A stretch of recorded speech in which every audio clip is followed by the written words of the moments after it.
Today we are finishing up our series on motivation. No more procrastinating for this guy. We're getting this done today. All right, somebody hit a button, spin the disc, do something. Let's hear that intro play. Learn to make money online the right way. You're listening to the Create Profits Online podcast with the dude that puts more glide in your stride, more pep in your step. And if you don't dig this mess, you got the wrong damn address. From the back of the shack, getting down to the nitty-gritty in the big city, here's your host, Todd Snively. And he's looking damn pretty. Let's go. That's right, let's go. Let's get this thing going. Before we get into the actual final episode of the motivational series, I want to invite everybody to join me at our new mastermind community at createprofits.online. You can try it out for 2 weeks, mingle with 6, 7, and 8-figure entrepreneurs, direct message, go through training that we have there, figure out the best way for you to make money online, even if you don't know where to start. createprofits.online. Just like anything, making money online can be difficult. It can be hard work motivating yourself to even, exercise at the gym, make money online when you don't really feel like it.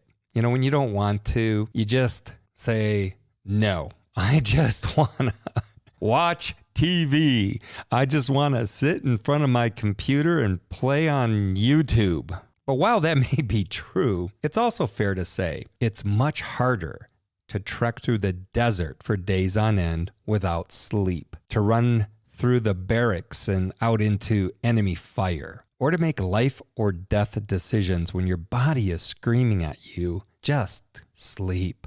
I'm talking about Navy SEALs, and I'm talking about the military. I'm talking about paratroopers, special forces, and I could even be talking about the Spartans. For centuries, countries have been training their military to not only be able to fight, but also to be able to do so in the most dire and stressful circumstances. What's the secret? Partly the secret comes down to learning to be comfortable in the uncomfortable. This has even been occasionally referred to as discomfort training. The truth of the matter is that we always want to be comfortable. We want to return to the homeostasis that we know signals that all physiological needs are being met. While this is true, it's also true that the human body was not designed to always be comfortable. Think about your ancestors. They did not have central heating. They did not have warm beds or warm baths. They didn't even have clean clothes. They lived in their own dirt and feces. They ate raw meat and they slept in the cold under the stars. The strange thing?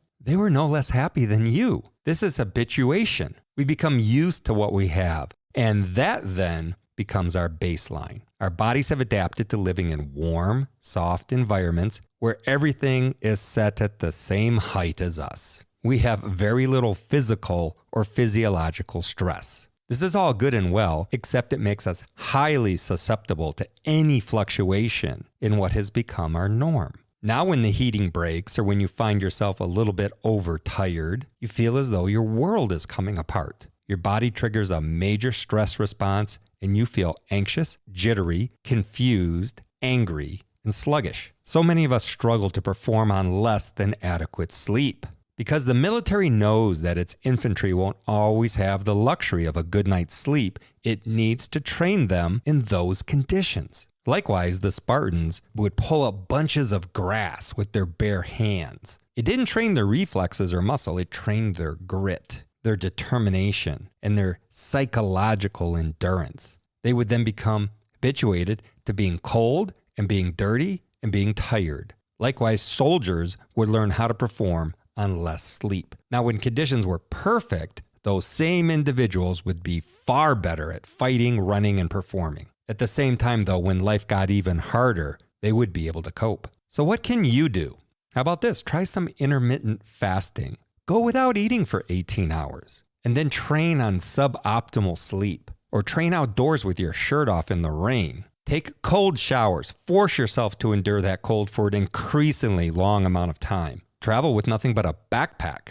And if you can, take part in ultra marathons, endurance sports, tough guy events. The aim is for us to learn to become comfortable in uncomfortable situations, to raise the level that we are able to tolerate. In SEAL training, there's an event called Hell Week. Without going into detail here, you can rest assured it isn't very nice. Those who make it through are rewarded with the opportunity to lie in a boat, huddled next to each other, spooning with a blanket thrown over them. Those who go through this claim that it's the comfiest that they've ever been. And when you start finding that you can be comfy anywhere and that difficult situations aren't so difficult anymore, then you know you've reached a new level of performance. Now you can accomplish anything. So let's say maybe you don't have the mindset to force yourself to grind through a workout in the cold and wet with no top on. Well, okay, fair enough. But in that case, you need to do something to cultivate that kind of mentality to begin with. One way to do this is through meditation. Meditation is a practice that involves focusing the mind. This can be achieved by focusing on a mantra, such as by looking at a flame, by listening to your own body, or by chanting prayer. These are all different kinds and types of meditation, but the goal is ultimately always going to be the same, to change what you focus on and thereby to change your mindset. What you'll find is that meditation can help you get through the toughest grinds in your life. Why? Because you can simply choose to detach yourself from the fear, from the boredom, or from the pain. When you do this, you can rise above stress and even find a way to thrive amidst the chaos. There's something called mindfulness. It's a meditative practice that involves focusing on the here and now. It has a lot in common with Stoicism. Stoicism is a philosophy that suggests we can't avoid hardship, and nor should we want to. All we can do, therefore, is to change the way that we respond to it. This is our obligation, and by doing so, we can work through the very toughest of times. Developing a stoic mindset can be accomplished through practicing meditation and learning to direct your thoughts toward more positive things. When it comes to staying motivated, there's a right way and a wrong way to set goals. The right way is to set a goal that you feel comfortable you're going to be able to complete, that you have total control over, and that you can quickly assess. The wrong way is to set a distant goal that you think you might one day be able to accomplish that is vague and idealized. So a good goal is something like, I will exercise 3 times a week for the next month. I will only have 1 snack a day.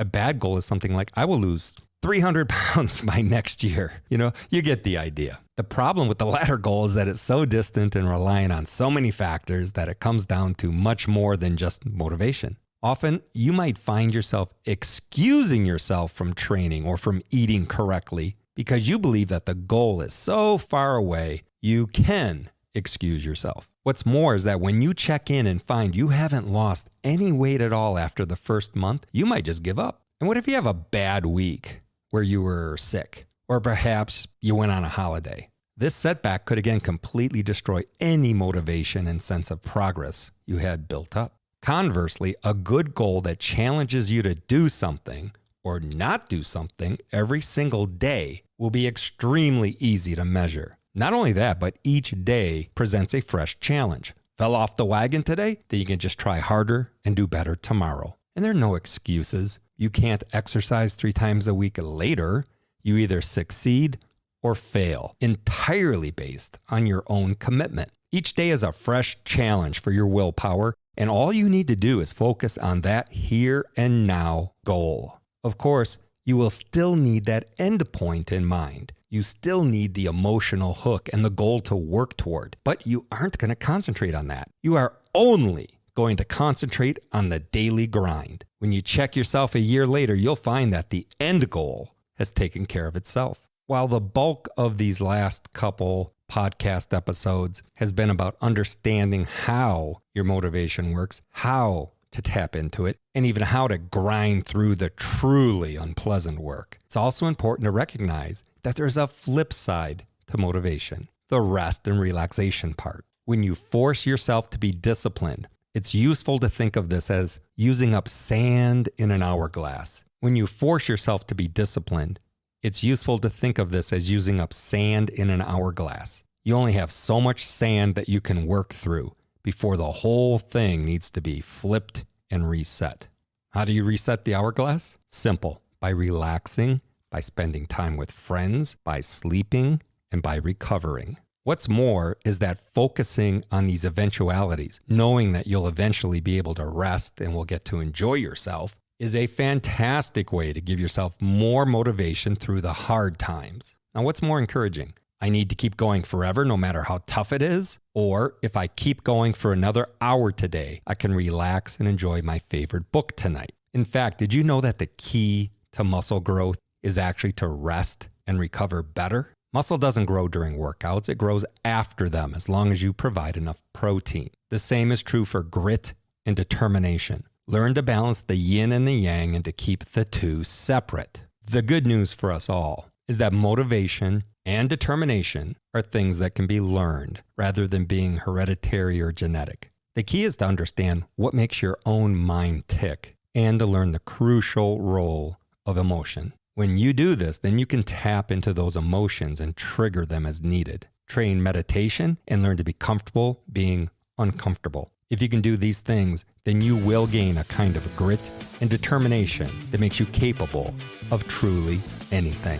I sincerely want to thank everybody for spending the last 3 episodes with me, learning about motivation and determination, how to implement it in your own life. I also want to invite you one more time to come join us in our mastermind community at createprofits.online, especially if you feel you need help with your motivation and help with being accountable. We'll do all of that for you. Until the next time, thank you so much. Enjoy your day, but do something to move yourself towards your goals. Take care.